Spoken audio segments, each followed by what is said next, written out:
कल्पना कीजिए कि आप एक विशाल समुद्र में फंसे हैं। आपके पास खाने के लिए कुछ नहीं, पीने के लिए पानी नहीं और चारों ओर सिर्फ अनंत नीला समुद्र। और तभी एक विशालकाय व्हेल आप पर हमला कर देती है। यह कोई काल्पनिक कहानी नहीं बल्कि एक सच्ची घटना है।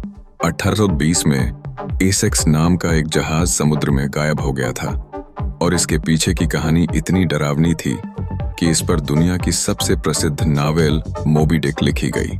तो दोस्तों, आज हम आपको in the heart of the sea film की पूरी कहानी हिंदी में विस्तार से बताने जा रहे हैं। वीडियो को अंत तक देखिए क्योंकि यह कहानी आपको रोमांच और इमोशन से भर देगी। फिल्म की शुरुआत होती है एक लेखक हरमन मेलविल से, जो एक बूढ़े आदमी थॉमस निकर्सन से मिलने आता है। थॉमस वही इंसान है जो उस भयानक घटना का गवाह था, लेकिन वह सालों से इस सच को छिपाए बैठा था। शुरुआत में वह इस घटना के बारे में बात करने से हिचकिचाता है, लेकिन धीरे धीरे वह अपनी यादों में खो जाता है और हमें एक ऐसे सफर पर ले जाता है जो डर, साहस और अस्तित्व की लड़ाई से भरा हुआ है। हम पहुंचते हैं 1820 में, जब एसेक्स नाम का एक जहाज न्यू इंग्लैंड से समंदर की ओर निकलता है। इस जहाज का मिशन था व्हेल का शिकार करके उनके तेल को इकट्ठा करना, क्योंकि उस समय यह दुनिया की सबसे कीमती चीजों में से एक थी।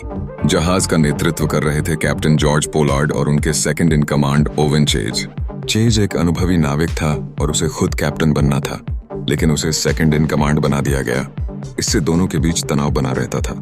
उनके साथ कई नाविक थे, जिनमें युवा थॉमस निकर्सन भी था, जो पहली बार इस यात्रा पर निकला था। कुछ हफ्तों के बाद उन्हें कुछ छोटी व्हेल मिलती हैं, लेकिन यह पर्याप्त नहीं थी।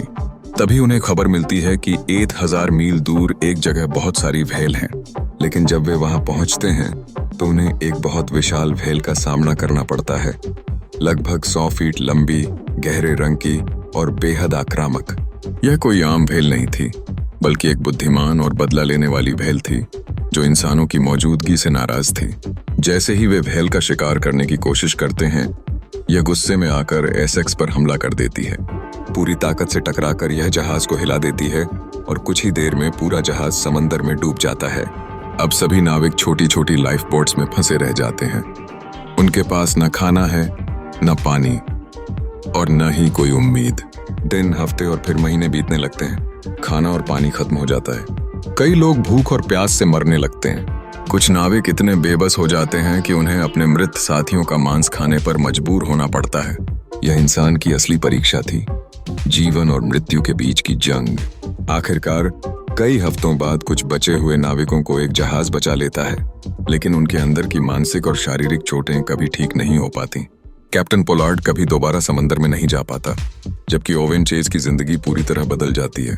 वह एक नई पहचान के साथ नई जिंदगी शुरू करता है, लेकिन उस भयानक विशाल व्हेल को कभी नहीं भूल पाता। यह कहानी हमें सिखाती है कि प्रकृति को कभी हल्के में नहीं लेना चाहिए। इंसान कितना भी ताकतवर क्यों ना हो, लेकिन कभी कभी हमें स्वीकार करना पड़ता है कि हमारी सीमाएं हैं। यह एक ऐसी घटना थी जिसने इंसान की हिम्मत, उसकी कमजोरी और प्रकृति की असली ताकत को दुनिया के सामने ला दिया। अगर आपको यह कहानी पसंद आई तो लाइक और सब्सक्राइब जरूर करें और कमेंट में बताएं कि अगर आप इस स्थिति में होते तो क्या करते।